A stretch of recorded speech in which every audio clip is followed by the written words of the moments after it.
pensez que la Silicon Valley a tout inventé? Que les réseaux sociaux sont nés au début des années 2000?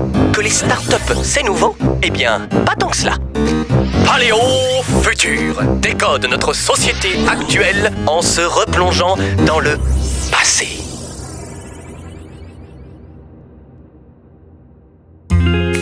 Quand Edward Snowden révèle au monde entier en 2013 que les Américains espionnent les internautes, c'est le scandale.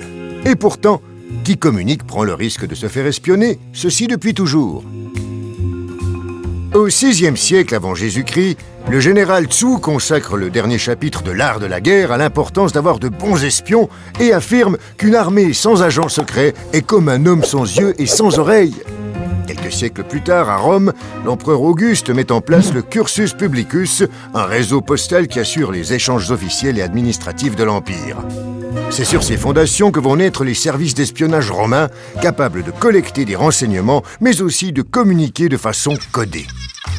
Bon, la fin brutale de Jules César trahit le fait que les barbouzes antiques avaient encore des progrès à faire. Mais déjà à cette époque, les grands principes de l'espionnage moderne sont en place. On intercepte de l'information qu'on met au service d'objectifs politiques ou économiques. Allez, on avance rapidement jusqu'au XVIIIe siècle. Louis XV décide de rendre le système des postes royales accessible à tous et instaure un monopole d'État.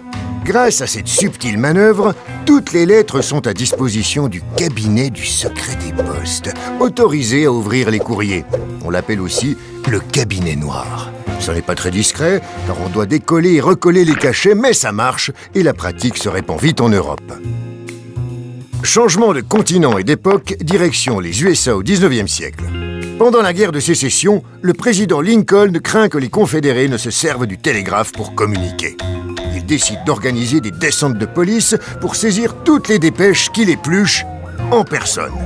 Et quand son secrétaire de la guerre lui demande le contrôle des lignes de télégraphe, il le lui accorde. C'est ainsi que le 17 septembre 1862, lorsqu'un journaliste télégraphie son article sur la sanglante bataille d'Antietam, celui-ci est redirigé par l'opérateur directement vers les bureaux du ministère de la Guerre.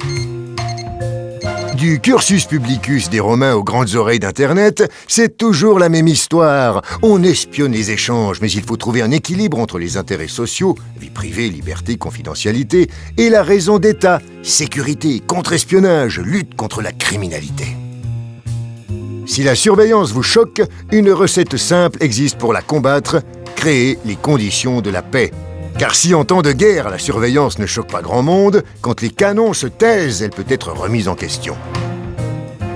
La preuve, en 1929, le Cypher Bureau américain, ancêtre de la NSA, ferme car on lui coupe ses budgets. La paix règne dans le monde et le secrétaire d'État d'alors, un certain Henry Stimson, justifie cette décision en déclarant que les gentlemen ne lisent pas le courrier des autres.